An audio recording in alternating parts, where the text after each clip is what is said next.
అమలు చేయకుండా ఉద్యోగ నోటిఫికేషన్ ఫలితాలను నిలిపివేయాలని డిమాండ్ చేస్తూ గౌరవశ్రీ మందాకృష్ణ మాది గారి ఆదేశాల మేరకు కరీంనగర్ జిల్లా కలెక్టర్ కార్యాలయం ముందు 3వ రోజు నిరసన దీక్షలు కొనసాగించడం జరుగుతుంది. ఈ భారతదేశంలోనే అత్యున్నత న్యాయస్థానం అనేటువంటి రాజ్యాంగ ధర్మాసనం సుప్రీంకోర్టు ఎస్సీలను ఏబీసీ వర్గీకరణ చేసుకోవచ్చని రాష్ట్రాలకు ఉందని చెప్పిన వెంటనే తెలంగాణ రాష్ట్ర ముఖ్యమంత్రి భారతదేశంలోనే అన్ని రాష్ట్రాల కన్నా ముందు తెలంగాణ రాష్ట్రంలో ఎస్సీ వర్గీకరణ చేస్తామని అసెంబ్లీ సాక్ష్యం మాట్లాడిన రేవంత్ రెడ్డి ఇలా మాట తప్పి మాదిగలకు మోసం చేస్తున్న విషయాన్ని కూడా మేము గుర్తు చేస్తున్నాం.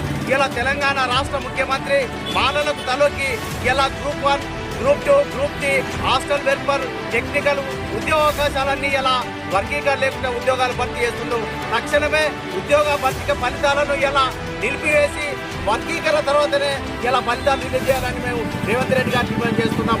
ఒకవైపు షమీమ్ అఖ్తర్ గారి కమిషన్ ఇలా నివేదిక తీసుకున్న ఈ సమయంలో వారం రోజుల్లోనే గ్రూప్ 1, గ్రూప్ 2, గ్రూప్ 3 ఉద్యోగాలు ఫలితాలు రిలీజ్ చేయడం అంటే మానవులకు ద్రోహం చేయడానికి ఇలా ఫలితాలు రిలీజ్ చేస్తున్నామని మేము రేవంత్ రెడ్డి గుర్తు చేస్తున్నాం. నిజంగా నీకు చిత్తశుద్ధి ఉంటే, మాదిగల పట్టానికి చిత్తశుద్ధి ఉంటే జడ్పీటీసీ గురించి మొదలుకొని ముఖ్యమంత్రి వరకు మాదిగలు అండగా ఉన్నారని అనేక సభల్లో చెప్పిన రేవంత్ రెడ్డి గారు ఇలా వర్గీకరణ కోసం 30 సంవత్సరాలు పోరాటం చేసి సాధించుకున్న తర్వాత కూడా వర్గీకరణ జరిగిన తర్వాత ఉద్యోగాలు భర్తీ చేయడానికి నీకేమవుతుందని మేము మాదిగ రిజర్వేషన్ ఫోర్స్ సమితి తరఫున మేము డిమాండ్ చేస్తున్నాం. ఇలా వర్గీకరణ లేకుండా ఇలా నువ్వు ఫలితాలు రిలీజ్ చేయడం వల్ల మా మాదిగ జాతికి ఈ దేశానికి స్వతంత్రం అన్న వచ్చినట్టు వచ్చి ఏ నష్టం అయితే జరిగిందో మళ్ళీ అదే నష్టం జరగడానికి నువ్వు పూనుకున్న విషయాన్ని కూడా మేము గుర్తు చేస్తున్నాం. ఇలా గ్రూప్ 1 ఉద్యోగాలు భర్తీ చేయాలని ఎవరు ధర్నా చేయలే, గ్రూప్ 2 ఉద్యోగాలు భర్తీ చేయాలని ఎవరు ధర్నా చేయలే, అసలు ఫలితాలు రిలీజ్ చేయమని ఎవరు ధర్నా చేయలే.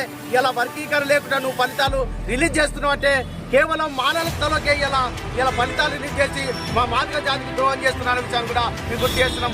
అసెంబ్లీ సాక్షిగా ఇచ్చిన మాట తప్పి అసెంబ్లీ సాక్షిగా ఎస్సీ వర్గీకరణ చేస్తాం, అవసరమైతే ఇప్పటి వరకు ప్రకటించిన ఉద్యోగ అవకాశాల్లో కూడా ఈ వర్గీకరణ అమలయ్యేటట్టుగా ఒక జీవో తీసుకొస్తానని రేవంత్ రెడ్డి గారు అసెంబ్లీ సాక్షిగా ఇచ్చిన మాట తప్పి ఇలా 11 డిఎస్సీ ఉద్యోగాలు 11,062 పోస్టులు భర్తీ చేసి మాదిగలకు అన్యాయం చేసిండు. అదేవిధంగా మొన్న